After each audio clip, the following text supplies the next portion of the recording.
Okay, so hello, this is Tyler Church first of all, and this is a video I made for the email.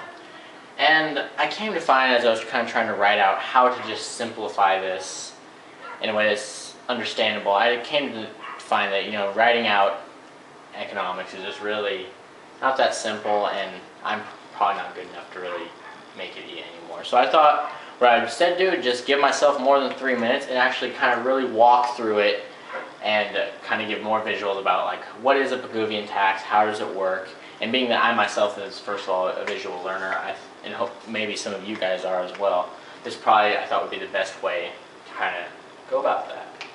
And so let's kind of first just start from once again from the beginning. So in Damascus we have stream corridors, as represented by this blue line. And of course, we have people that owned all the property around here, up and down, up and down. So, for example, we'll call this property B. And yes, there will be bloopers in this, I imagine many more too. And so, what's the situation? Is that as Damascus expands, how are we going to protect these stream corridors as they're environmentally, and how are we going to protect people that live on the stream corridors from the adverse effects, as Andrew Jackman really describes, as like, such as flooding, extra runoff, and just complete damages to others. And so there's kind of two ways to go about this that we have in Damascus right now, two ideas.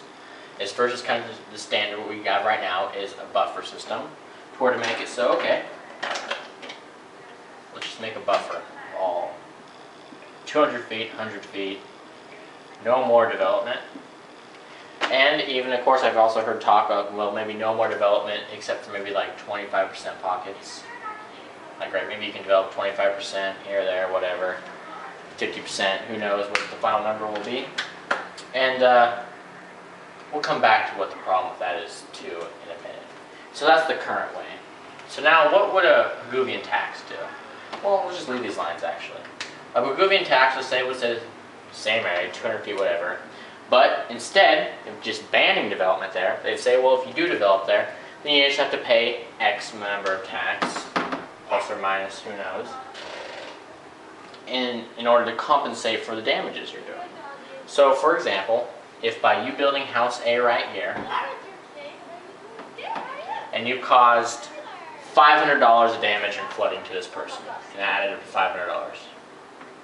And let's say it also would cost the government $200 to replant trees and repair the other problems caused by development, then a logical Pigovian tax would be $700.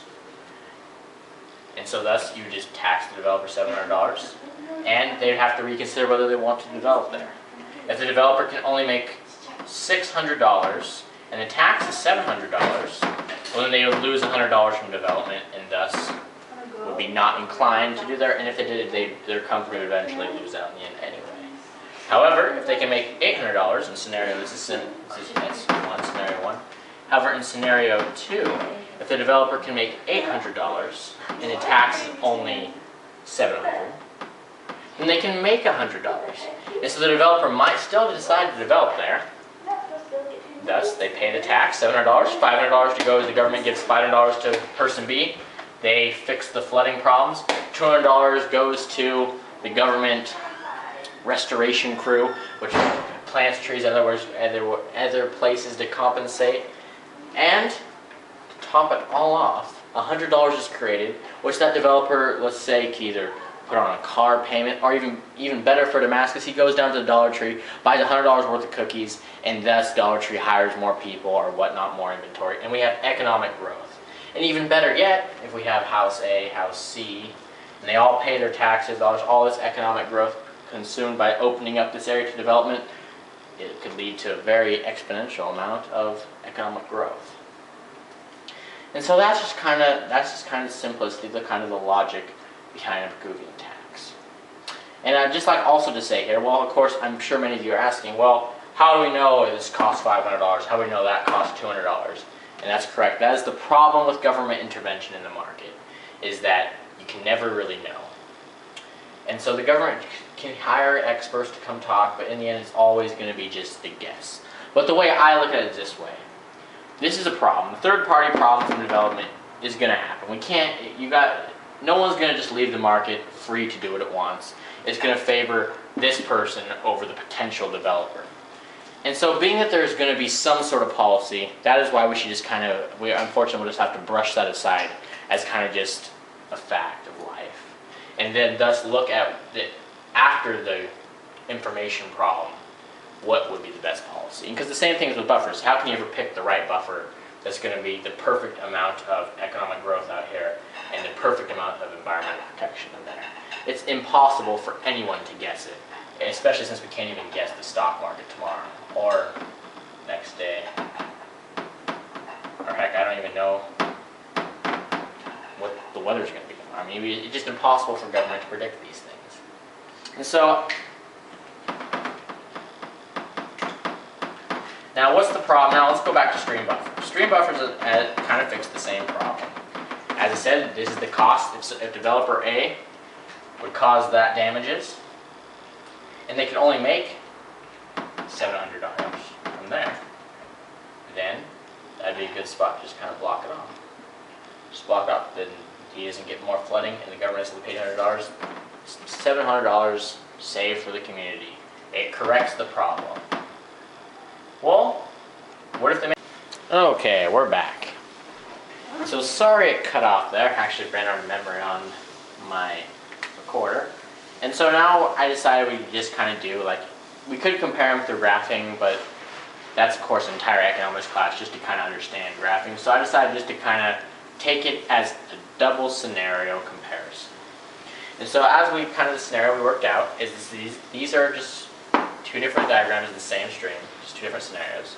This side had a buffer to correct the problem that we explained earlier. This side it puts a Pigovian tax.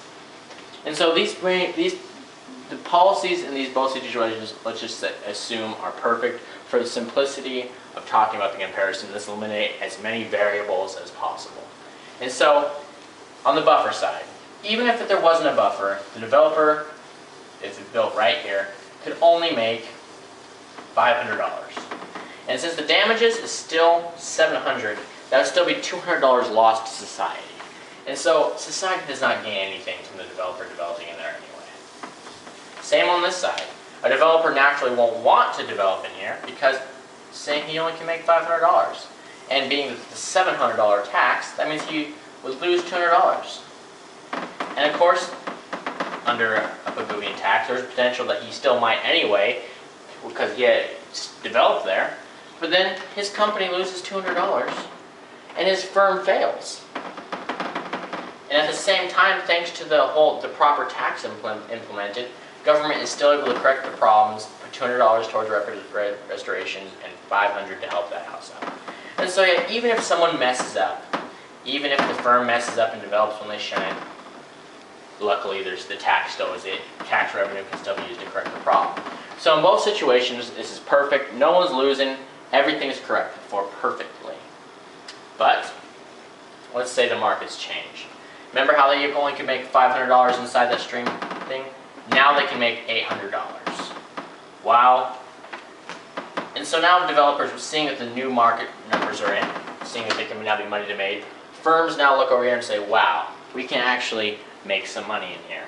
So they start developing in here. Put a couple houses here, house here. $100 is created each, $100, $100. They pay their $700 taxes.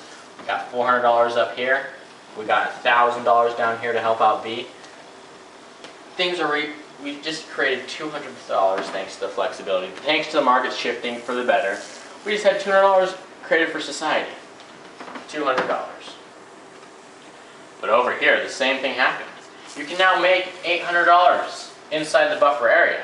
But yet developers still don't have the opportunity to develop. Government has essentially put a limit. No developer can develop there, no one. And so yes, we still had, this person doesn't have flooding. They didn't, these trees, the environment is still all nice and pretty, but yet we just lost $200 of potential growth. And you can see for this example, $200 might not seem like a lot, But in reality, this can just build and build and build. And before you know it, we're talking thousands of dollars of economic growth potentially lost because the stream buffer cannot adjust to market forces. And so this is kind of the best way to really show how this would work in action. Pigovian taxes equals flexibility, equals not only correcting for the problem, but giving opportunities for growth.